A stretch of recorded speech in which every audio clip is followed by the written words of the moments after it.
The church bells rang out across the city as hundreds of guests filled the grand cathedral. White flowers decorated every corner, and soft music played in the background. Everything looked perfect from the outside. But inside her heart, the bride felt like she was drowning. She stood at the altar in her expensive white dress, looking at the man she was supposed to marry. David was everything her parents wanted for her. He was a successful lawyer with a big house and an even bigger bank account. Her mother had planned this wedding for 2 years, choosing every detail from the flowers to the food. Everyone kept telling her how lucky she was, but luck wasn't what she felt standing there. For months, David had been making all the decisions in their relationship. He chose where they would live, what car she would drive, even what clothes she should wear. When she tried to speak up, he would smile and say he knew what was best for her. Her friends slowly disappeared from her life because David didn't like them. Her job at the local bookstore ended because David said his wife didn't need to work. The pastor's voice echoed through the church as he began the ceremony. The bride tried to focus on his words, but all she could hear was the sound of her own heartbeat getting louder and louder. She looked out at the crowd of people watching her. Most of them were David's friends and business partners. She barely knew half of them. Her expensive shoes were pinching her feet something terrible. The left one had been bothering her all morning, but her mother said she had to wear them because they matched the dress perfectly. Everything had to be perfect for David's perfect wedding. When the pastor asked if anyone had any reason why these two people should not be married, the church fell silent. The bride felt something stirring deep inside her chest. A voice that had been quiet for too long suddenly became very loud. It was her own voice, and it was screaming that this was all wrong. She thought about her grandmother who had always told her to follow her heart. Her grandmother had married for love and lived a simple but happy life on a small farm. She had passed away last year, but the bride could almost hear her voice saying, "Don't settle for a life that isn't yours. Honey." The pastor continued with the ceremony, but the bride's mind was racing. She thought about the future David had planned for them. They would live in his big house where she would host dinner parties for his clients. She would smile and be the perfect wife, but she would never really be herself. The thought made her feel sick. Her hands started shaking as she held her bouquet. The white roses seemed to mock her, reminding her of all the choices that had been made for her. She looked at David, who was smiling confidently, probably thinking about how this wedding would help his career. He had told her once that having a beautiful wife was good for business. Something inside her snapped. Without thinking, she stepped back from the altar. David's smile faded as he reached for her hand, but she pulled away. The guests started whispering as they realized something was wrong. Her mother stood up in the front row, her face white with shock. The bride knew she had to make a choice right now. She could go through with this wedding and spend the rest of her life being someone else's idea of perfect. Or she could listen to that voice inside her heart that was begging her to run. She chose to run. Kicking off her left shoe that had been hurting her all day, she gathered up her long dress and started walking down the aisle. Her steps got faster and faster until she was running. Behind her, she could hear David calling her name and her mother crying. The guests were all talking at once, their voices mixing together in a loud buzz of confusion. She burst through the church doors into the bright Texas sunshine, her wedding dress flowing behind her like a white flag of surrender, or maybe it was a flag of freedom. She got into her friend's car that she had borrowed for the day and drove away from her old life without looking back. As she drove through the city streets, she felt something she hadn't felt in months. Relief. Pure, sweet relief. She didn't know where she was going or what she would do next. All she knew was that she had finally listened to her heart, and for the first time in a long time she felt like herself again. The wedding dress was already getting wrinkled, and she was missing one shoe. Her carefully done hair was coming loose in the wind from the open car window. She probably looked like a mess, but she was smiling. Really smiling. Not the fake smile she had been wearing for months. She drove until the city buildings disappeared and the landscape turned into open fields and small towns. She had no plan, no money of her own, and nowhere specific to go. David had controlled all their finances, saying he was protecting her from having to worry about money. Now she realized he was protecting himself from her having any independence. But for the first time in months, she felt truly alive. The road stretched out ahead of her, full of possibilities she had never allowed herself to imagine. She was scared, yes, but it was a good kind of scared. the kind that comes before an adventure begins. As the sun started to set, painting the sky in shades of orange and pink, she knew there was no going back. She had made her choice, and despite all the uncertainty ahead, she knew it was the right one. Sometimes the bravest thing you can do is admit you've made a mistake and try to fix it, even when everyone else thinks you're crazy. The bride was finally free, even if she was only wearing one shoe. 3 hours after leaving the church, the borrowed car started making strange noises. Steam was coming from under the hood, and the temperature gauge was pointing straight up into the red zone. She had been driving on empty country roads, trying to put as much distance as possible between herself and her old life. The car finally gave up with a loud clunk and rolled to a stop on the side of a dusty road. She sat there for a moment, staring at the steam rising from the engine. This was definitely not how she had imagined her wedding day ending. She was stranded in the middle of nowhere, wearing a torn wedding dress, missing one shoe, and had exactly $12 in the small purse she had grabbed on her way out. She tried her phone, but there were no bars. The screen showed no service in big letters that seemed to mock her situation. Looking around, all she could see were empty fields, a few scattered trees, and a road that stretched in both directions with no signs of life. The sun was getting lower in the sky, and she realized she needed to find help before dark. In the distance, she could make out what looked like a house with a tall windmill next to it. It was probably at least 2 miles away, but it was her only option. She got out of the car and looked down at her remaining shoe. The high heel was already sinking into the soft dirt on the shoulder of the road. There was no way she could walk 2 miles in that thing. With a deep breath, she kicked off the other shoe and threw both of them into the back seat of the car. She would rather walk barefoot than break her ankle trying to hike in heels. The wedding dress was another problem. It was long and fancy, definitely not made for walking across Texas farmland. She grabbed the bottom of the dress and tied it up in a knot to keep it from dragging in the dirt. It probably looked ridiculous, but she was past caring about appearances. The walk was harder than she expected. The dirt road was rough under her bare feet, and the sun was hot on her shoulders.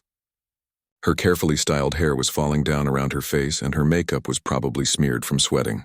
Every step took her further from the life she had known, and closer to something completely unknown. About halfway to the house, she started having doubts. What was she doing? She had just destroyed her wedding, embarrassed her family, and now she was wandering around like some kind of crazy person. Maybe David was right. Maybe she couldn't take care of herself. Maybe she should call him and apologize. But then she remembered how small she had felt standing at that altar, how her own voice had disappeared little by little over the past 2 years, how she had stopped recognizing herself in the mirror. No, walking barefoot down a dirt road in a wedding dress was crazy, but marrying someone who didn't really love her would have been crazier. As she got closer to the house, she could see it was actually a ranch. There were horses in a nearby field and a big red barn that looked like something from a movie. The house itself was simple but well kept, with a wide front porch and rocking chairs that suggested someone who understood the value of slowing down. A dog started barking as she approached, and she saw a man working near the fence line. He was tall and wearing jeans, boots, and a cowboy hat that had seen better days. When he looked up and saw her walking toward him in her wedding dress, his eyes went wide. She probably looked like something from a fever dream. A barefoot bride wandering across his property with her dress tied up in knots and her hair wild from the wind. For a moment, they just stared at each other across the fence. "Ma'am," he said, tipping his hat. "Are you okay?" The simple question almost broke her. When was the last time someone had asked her that and actually wanted to hear the answer? She tried to speak, but her voice came out as a croak. Her throat was dry from the walk, and she realized she hadn't had anything to drink since early that morning. "My car broke down," she finally managed to say. "Back on the road. I was wondering if I could use your phone to call for help." He looked past her toward the road, then back at her face. She could see him taking in the whole situation. The wedding dress, the bare feet, the fact that she was obviously alone and had been crying. But he didn't ask questions or stare at her like she was some kind of circus act. "Of course," he said. "Come on up to the house. You look like you could use some water, too." As they walked toward the farmhouse, she felt a strange sense of calm settling over her. The man didn't seem to think there was anything too unusual about a runaway bride showing up on his property. Maybe in rural Texas, people minded their own business more than in the city. The porch was even more welcoming up close, with hanging baskets of flowers and a swing that moved gently in the evening breeze. It felt like the opposite of David's modern house with its cold marble floors and expensive furniture that no one was allowed to actually use. "I'm Jake, by the way," the man said as he held the screen door open for her. She realized she would have to introduce herself, but she hesitated. She had been about to become Mrs. David Williams just a few hours ago, but that name belonged to someone else now, someone she had decided not to become. She started, then stopped. Who was she now? For the first time in years, she got to decide that for herself. "I'm Riley," she said, using the name her grandmother had always called her. It felt good to say it out loud. The inside of the house was simple and comfortable, with well-worn furniture and family photos on the walls. It felt like a home where real people lived real lives, not a showplace designed to impress visitors. Jake disappeared into the kitchen and came back with a tall glass of ice water. She drank it so fast she almost choked, realizing just how thirsty she had been. When she looked up, Jake was watching her with kind eyes that held no judgment, only concern. "Would you like to tell me what happened?" he asked gently. "Or would you rather just use the phone?" Looking at this stranger who had shown her more kindness in 10 minutes than some people had in months, Riley realized she wanted to tell him everything.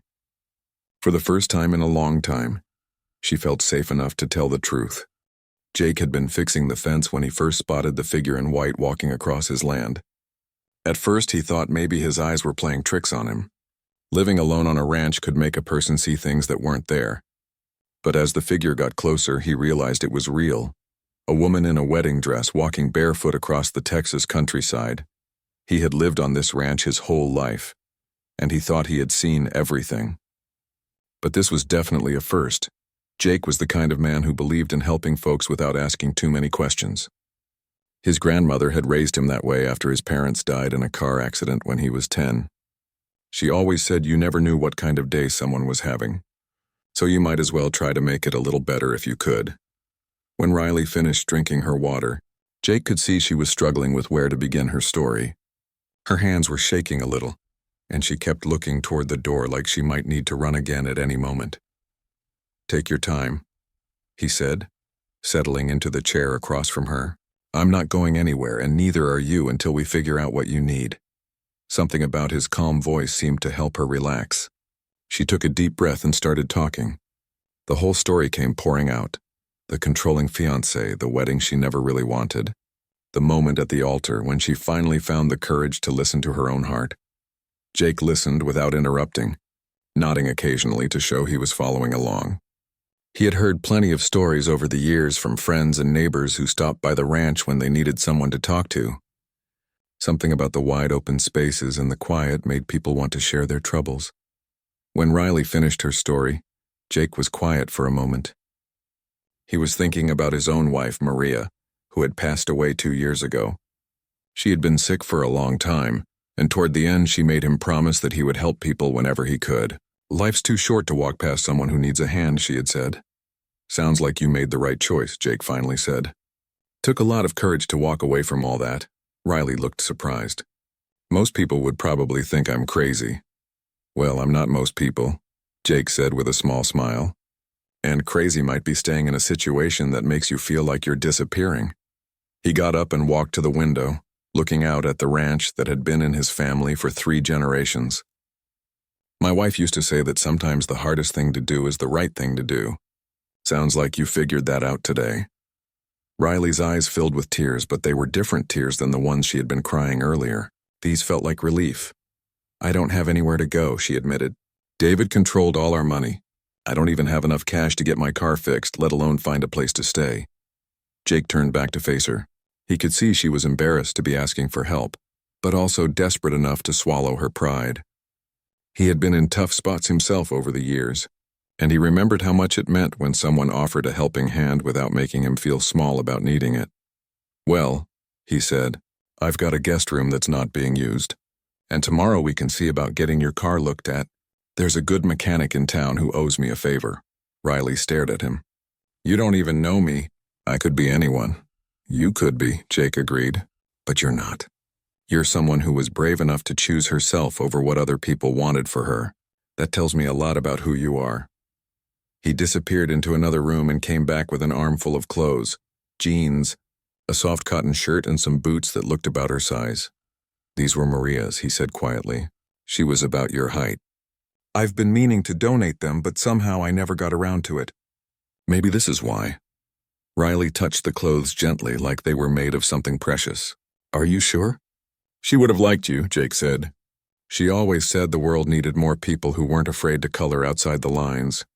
That evening, after Riley had changed into the comfortable clothes and they had shared a simple dinner of grilled cheese sandwiches and tomato soup, they sat on the front porch watching the sun set over the fields. Riley couldn't remember the last time she had felt so peaceful. "Can I ask you something?" she said. "Shoot. Why are you being so kind to me?" "You don't owe me anything." Jake rocked slowly in his chair, considering the question. "I guess because I know what it's like to feel lost. When Maria died, I thought my whole world had ended. People in town brought me food and checked on me and basically kept me going when I couldn't do it myself. I learned that sometimes we all need someone to catch us when we fall." Riley nodded, understanding.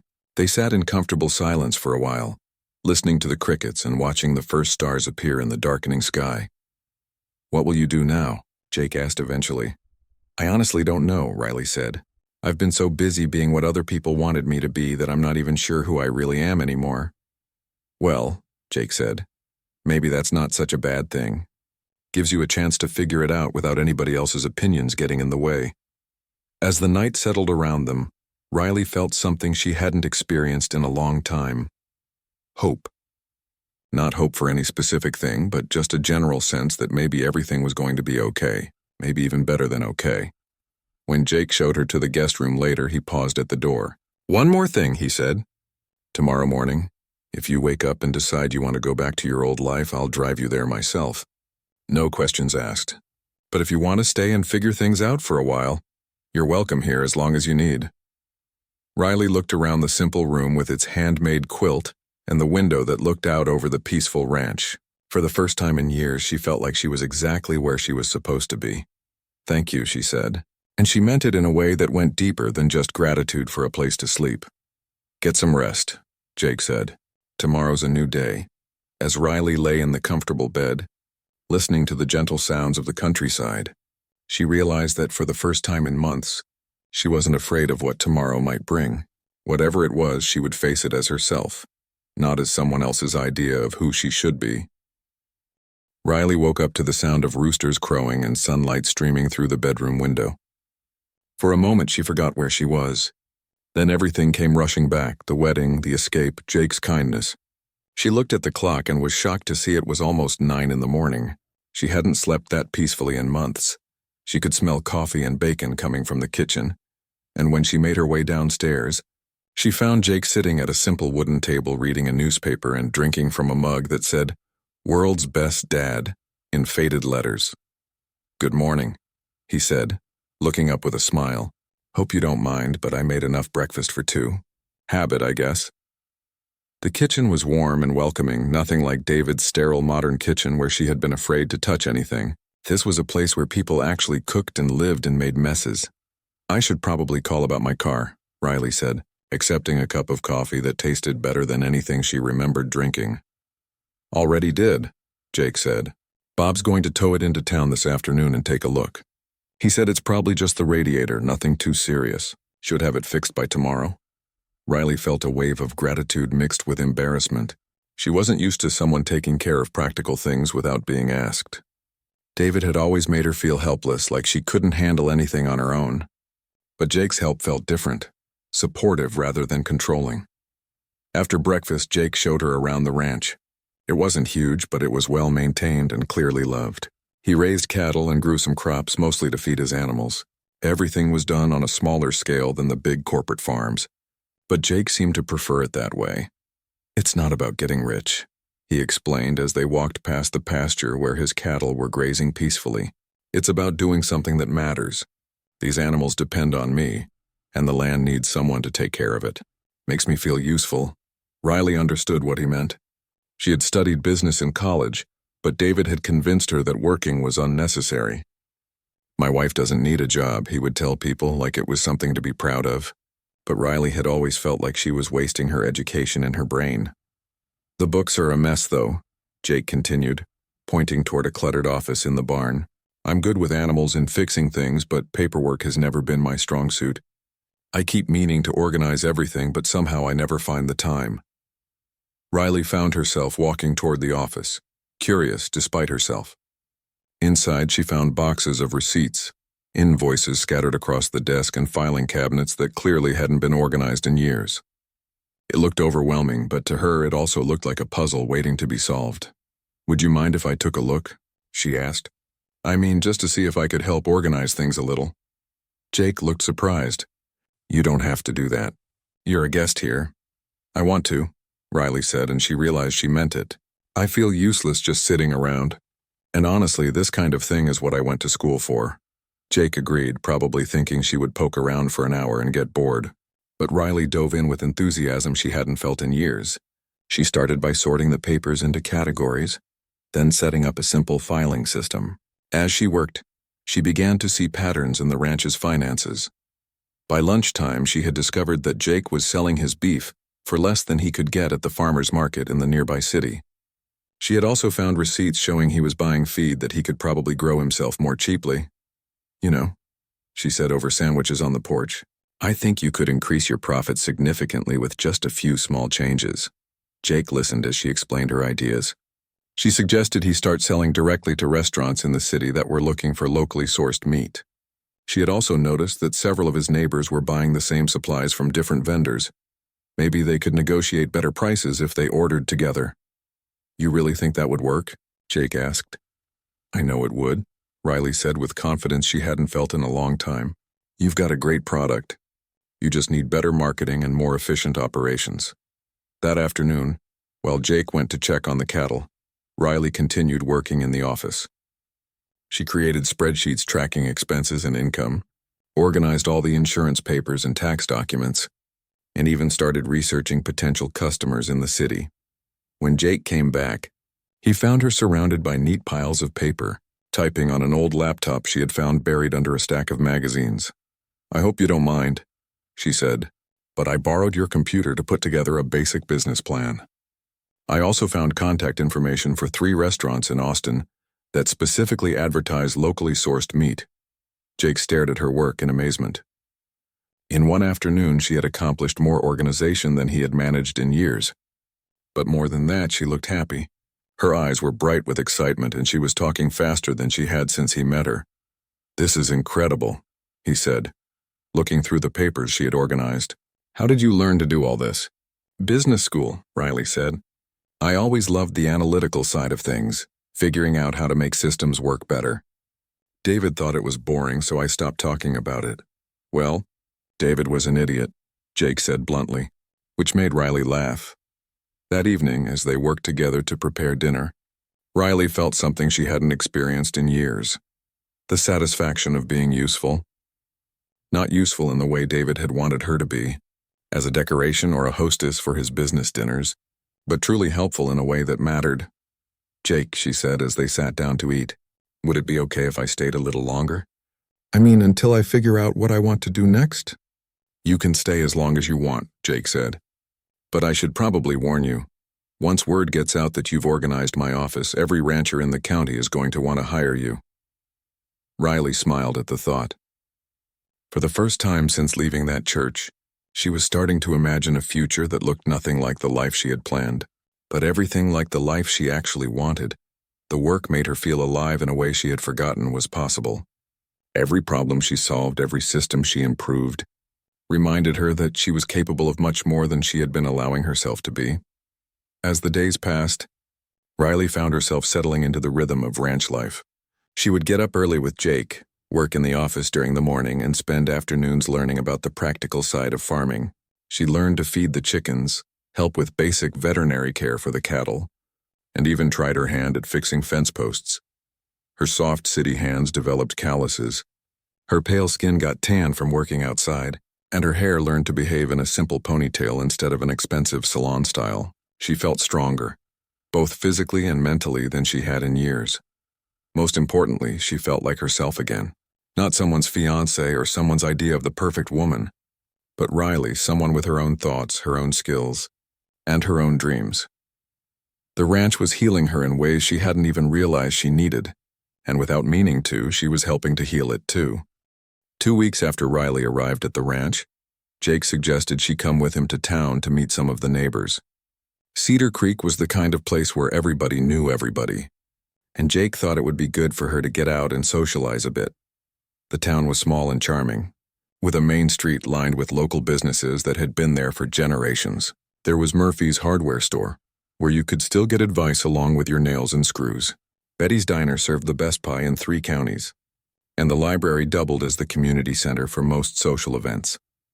At Murphy's, Riley met Tom Murphy, whose grandfather had started the store in 1952.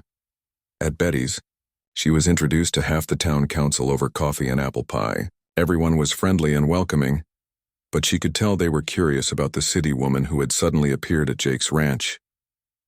"Don't mind them," Jake said as they walked back to his truck. "News travels fast in a small town, but so does acceptance. Give it a week and you'll be part of the family." He was right. Within days, people were waving to her when she came to town, asking how she was settling in, and including her in conversations like she had always lived there. It was so different from the city, where she could live next door to someone for years and never know their name.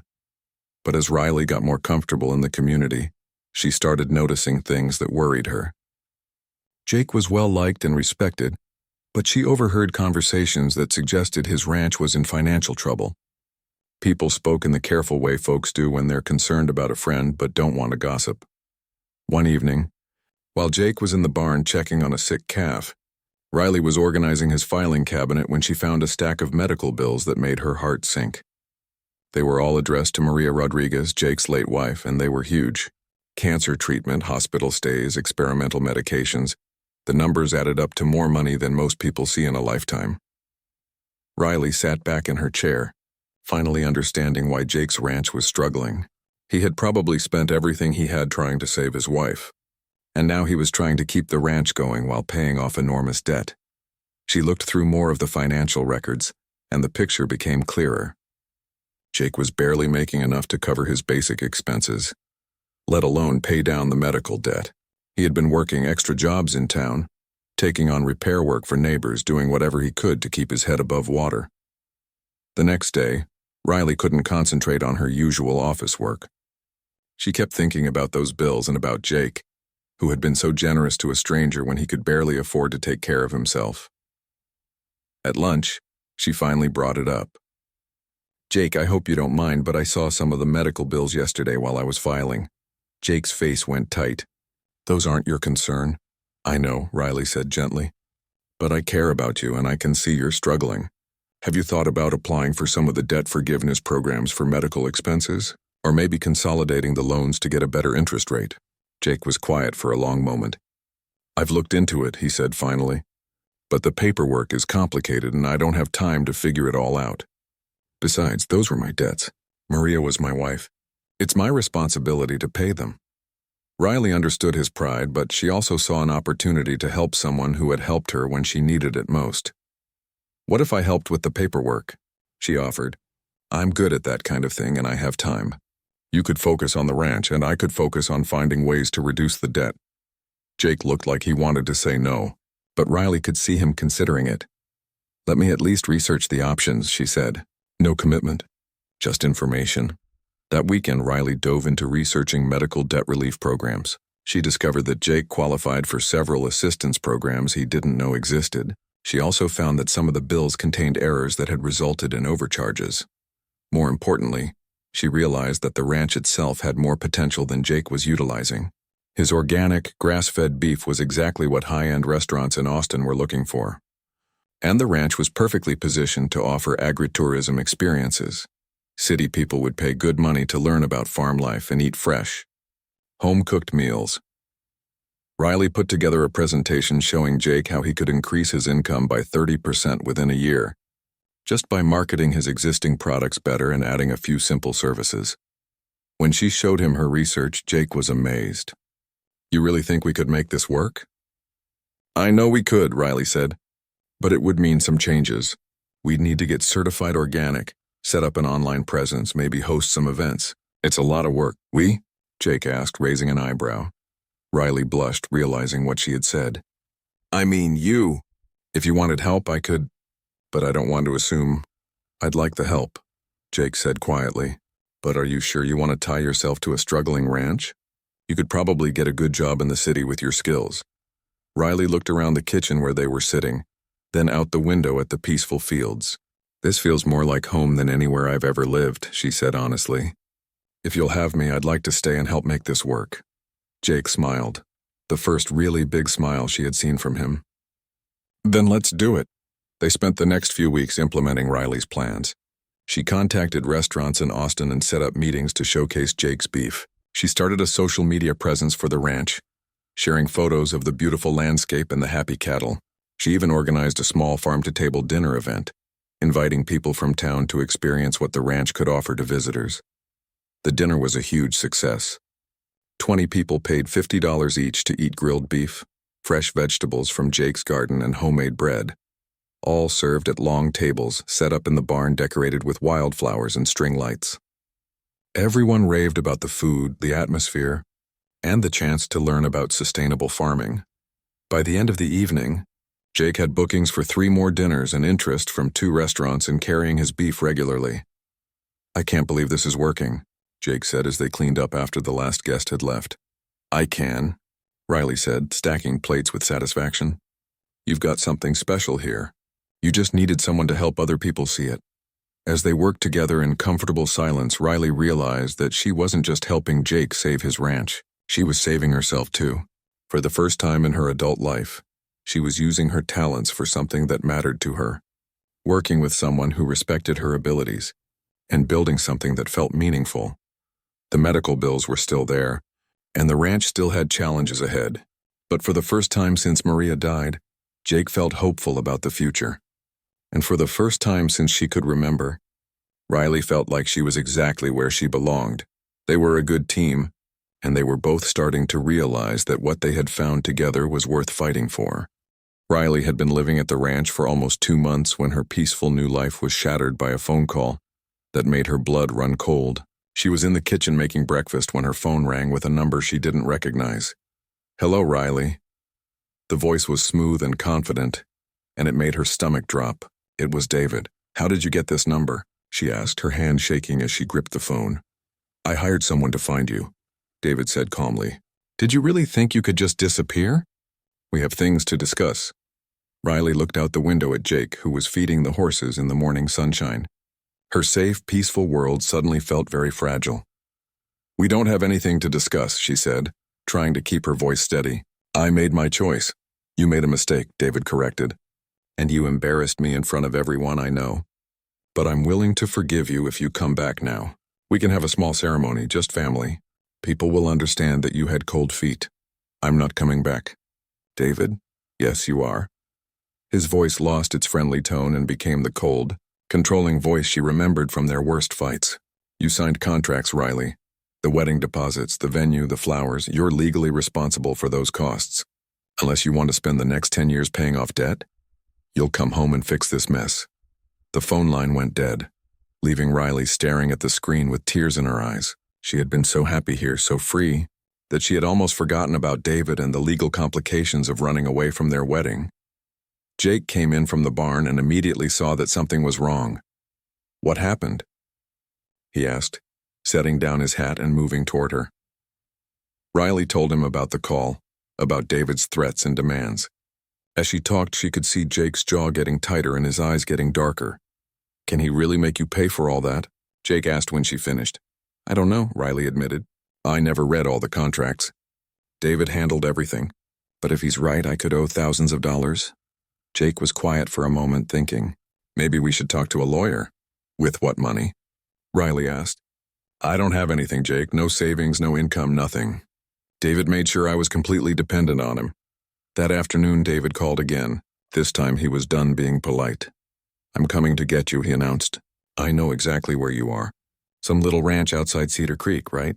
I'll be there this weekend." "Don't come here," Riley said quickly. "This isn't your business."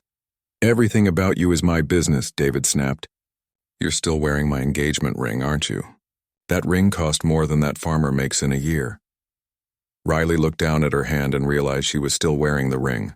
She had gotten so used to it that she had forgotten it was there. It felt heavy now, like a chain. I'll mail it back to you, she said. No, you'll give it to me in person when I come to collect you this weekend. And Riley? Don't make this harder than it has to be. You can't hide from your responsibilities forever. When Jake heard about David's plan to come to the ranch, his reaction was swift and protective. He's not taking you anywhere you don't want to go, Jake said firmly. This is your home now and I won't let anyone force you to leave. Jake, you don't understand, Riley said. David has lawyers, money, connections. He can make life very difficult for both of us. Then we'll deal with it, Jake said simply. Together. The next few days passed in a tense haze.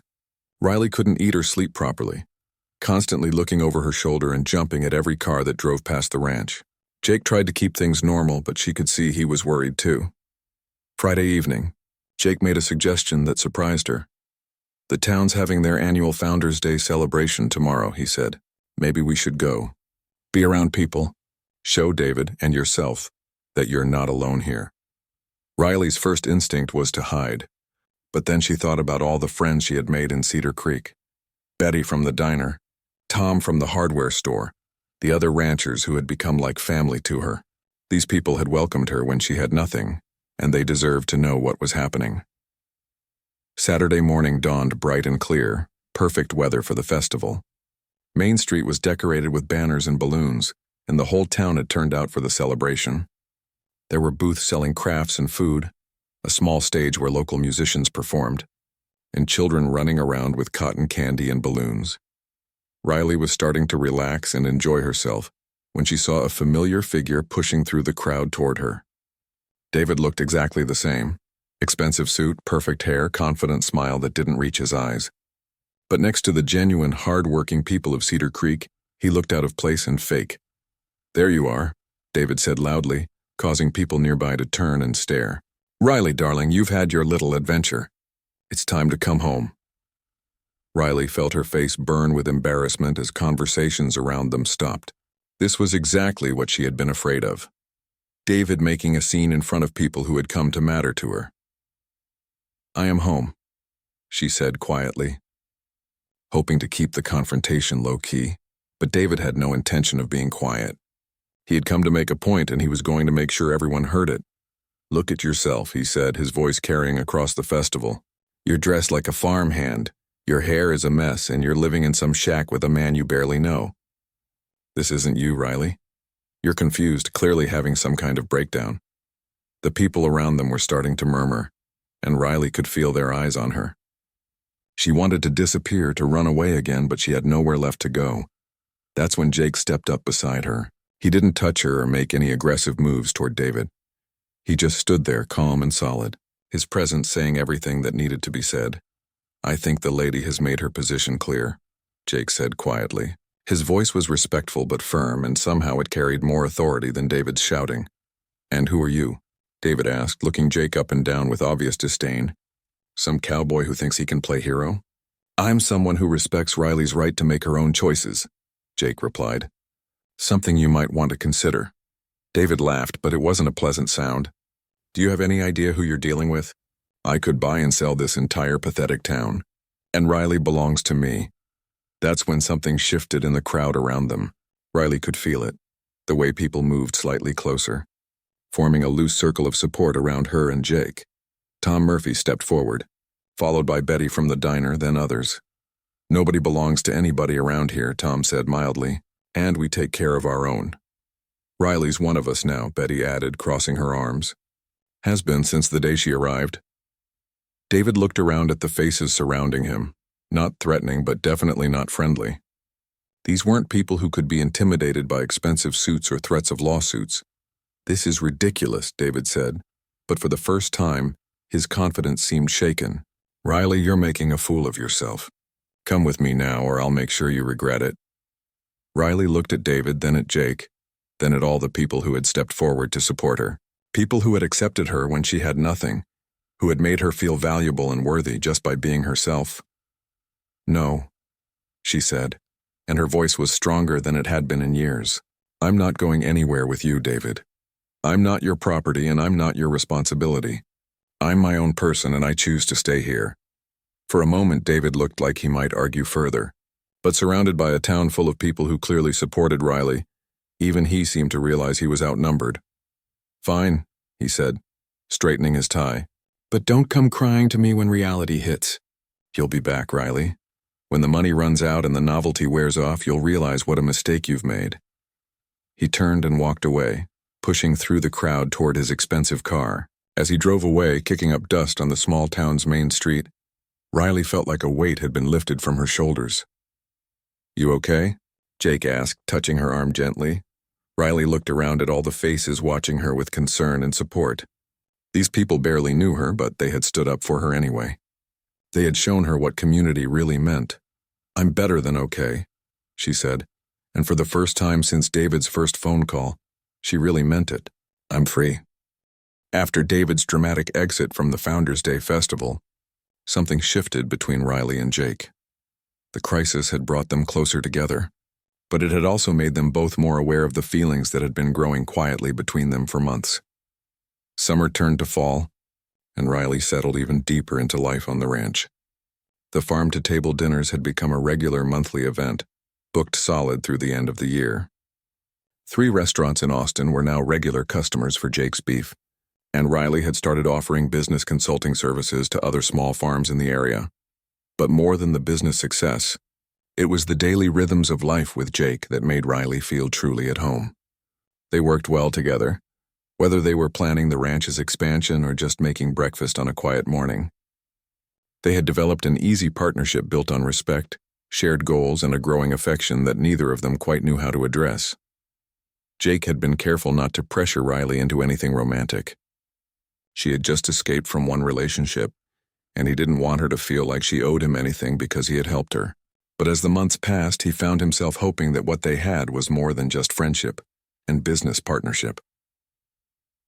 Riley, for her part, was discovering what it felt like to have feelings for someone who saw her as an equal. With David, she had always felt like she was playing a role, the perfect fiancée, the ideal wife-to-be.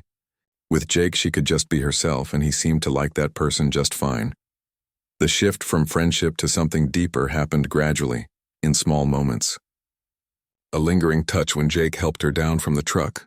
The way Riley's face lit up when Jake came in from working in the fields.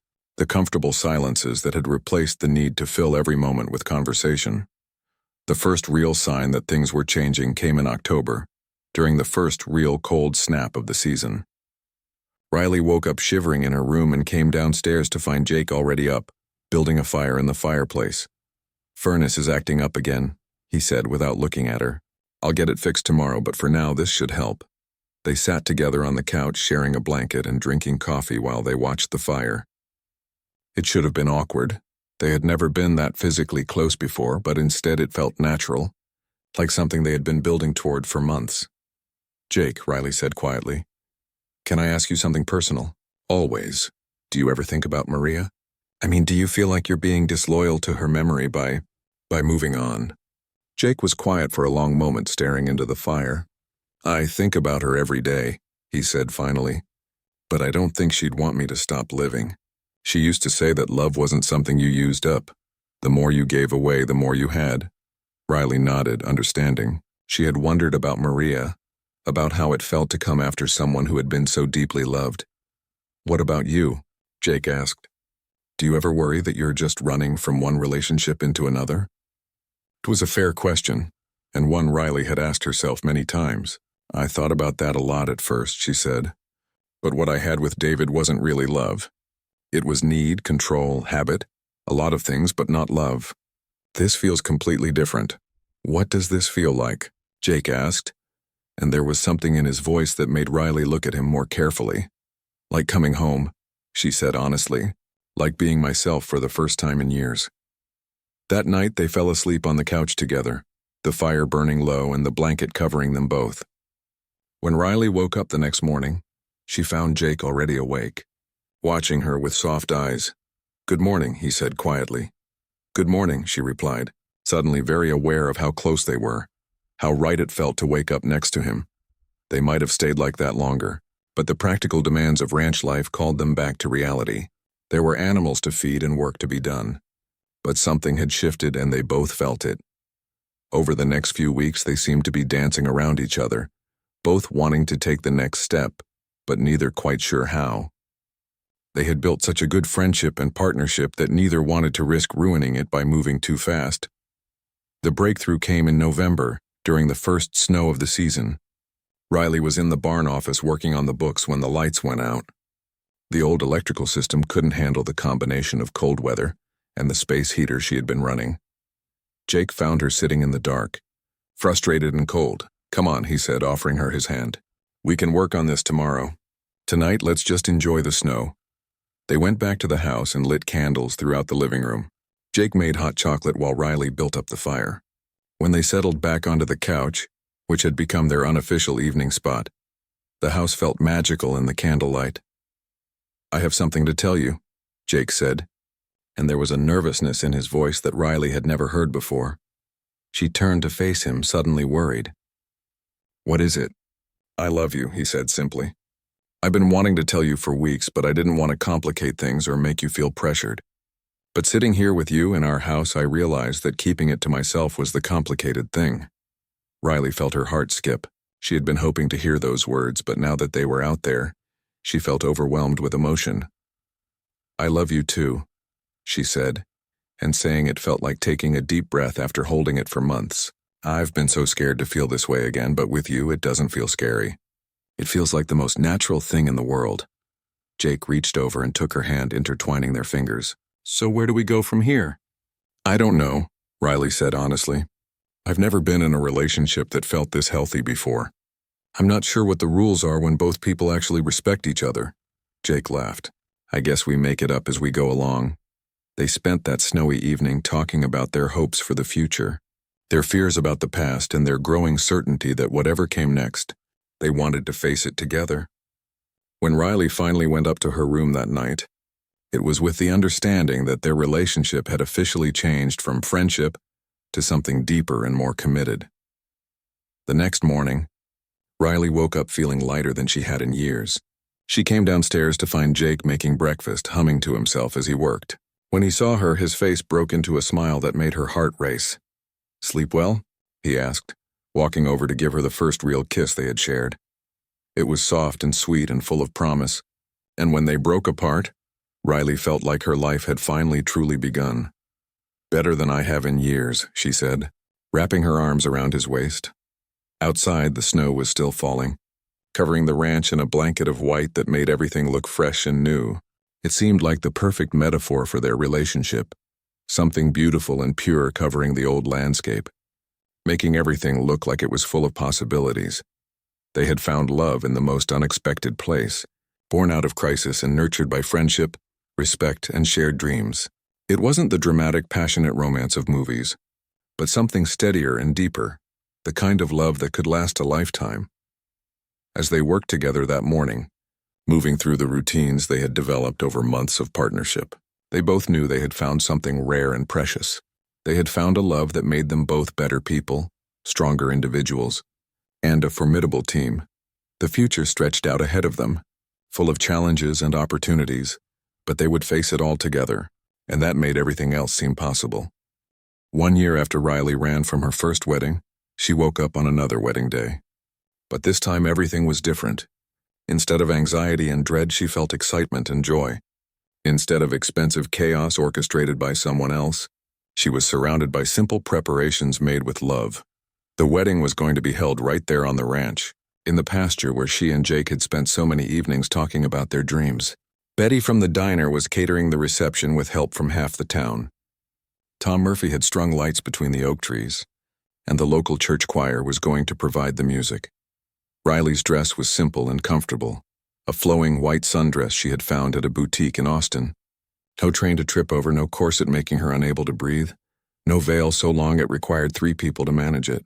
Just a dress that made her feel beautiful and, more importantly, like herself. As she got ready in the farmhouse that had become her home, Riley thought about how much her life had changed in just 1 year. The scared, lost woman who had stumbled onto this ranch barefoot and desperate seemed like a different person entirely. Jake's friend Carlos, who was officiating the ceremony, had arrived that morning along with the handful of family members Jake had left. Riley's parents had been invited but chose not to come, still angry about the embarrassment she had caused them the year before. It had hurt at first, but Riley had come to understand that their love had always come with conditions she was no longer willing to meet.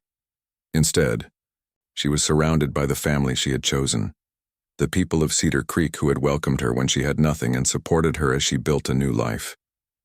Betty was serving as her matron of honor, and Tom Murphy was going to walk her down the aisle since her father had refused. "You ready for this?"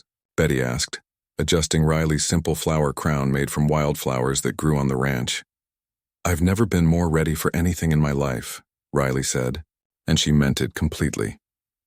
As the sun began to set, casting golden light across the pasture, Riley made a decision that would have seemed crazy to most brides.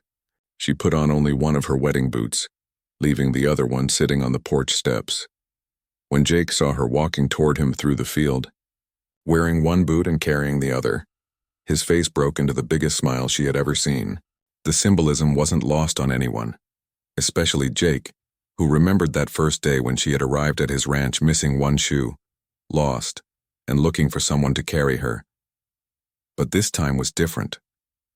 This time she was choosing to walk toward him as an equal partner, strong enough to carry herself but happy to share the load with someone who truly loved her. The ceremony was simple and heartfelt. Carlos spoke about love that grows from friendship, about partnerships built on respect and shared values. Jake and Riley had written their own vows, and when it came time to speak them, there wasn't a dry eye in the small gathering. "Riley," Jake said, his voice steady but emotional, "a year ago, you walked into my life when we both needed saving. You helped me see that healing doesn't mean forgetting the past, but learning to build something beautiful on top of it. You saved my ranch, but more than that, you saved my heart. I promise to love you as my equal partner, to support your dreams as fiercely as you've supported mine, and to never take for granted the gift of your trust." Riley's vows were equally moving. "Jake, you taught me the difference between being taken care of and being cared for. You showed me what it looks like when someone loves you for who you are, not who they want you to become. You gave me a home when I had nowhere to go, but more than that, you gave me myself back. I promise to stand beside you through whatever challenges come, to celebrate your victories as my own, and to never stop being grateful for the day my car broke down on your road." When Carlos pronounced them husband and wife, Jake reached down and picked up the boot Riley had been carrying. "You know," he said with a grin, "I did promise that first day that I'd carry you the rest of the way. And I told you we'd carry each other." Riley laughed, as Jake knelt down to put the boot on her foot. The reception was everything Riley's first wedding reception wasn't. Instead of formal place settings and stiff conversation, there were picnic tables covered with checkered tablecloths, mason jars filled with wildflowers, and food that actually tasted good instead of just looking expensive. People told stories, shared jokes, and danced to music played by Jake's cousin on an old guitar. Children ran around catching fireflies while the adults lingered over Betty's famous apple pie and talked about everything and nothing. As the evening wound down, Riley and Jake found themselves sitting on the porch swing, watching their friends clean up and head home. The lights were still twinkling in the trees and the sound of laughter filled the air. "Any regrets?" Jake asked, taking her hand. Riley looked out over the ranch that had become her sanctuary, at the people who had become her family, at the man who had shown her what real love looked like. "Just one," she said. Jake looked concerned. "What's that?" "I wish I had run away from that first wedding sooner," Riley said with a smile. "Think of all the time we could have had together." Jake laughed and pulled her closer. "We have all the time in the world now." As they sat there in comfortable silence, Riley reflected on the journey that had brought her to this moment. Running away from her first wedding had felt like the end of her world, but it had actually been the beginning of her real life. She had learned that sometimes the scariest thing you can do is also the right thing. That love isn't about finding someone to complete you, but finding someone who loves the complete person you already are. That home isn't a place you're born into, but a place you choose to build. A year ago, she had been someone else's idea of the perfect woman, trapped in a life that looked good from the outside but felt empty on the inside. Now she was exactly who she wanted to be, a businesswoman who helped small farms thrive, a partner who contributed equally to their shared life, a member of a community that valued her for her true self. The ranch was thriving too. The farm-to-table dinners were booked months in advance. They had a waiting list of restaurants wanting to buy their beef, and Riley's consulting business was helping dozens of small farms across Texas become more profitable and sustainable. But more than any of that success, what mattered was that Riley had found her place in the world. She had found work that fulfilled her, love that strengthened her, and a community that supported her dreams. As the last of their wedding guests said goodbye and headed home, Jake and Riley remained on the porch swing, now husband and wife, watching the stars appear in the clear country sky. "So what now?" Jake asked. "Now we get up tomorrow and feed the chickens," Riley said with a laugh, "and plan the next farm dinner. And figure out how to expand the vegetable garden and live our life." "Sounds perfect," Jake said, kissing her forehead. They had found something that many people spend their whole lives searching for. A love that was built on friendship, respect, and shared dreams.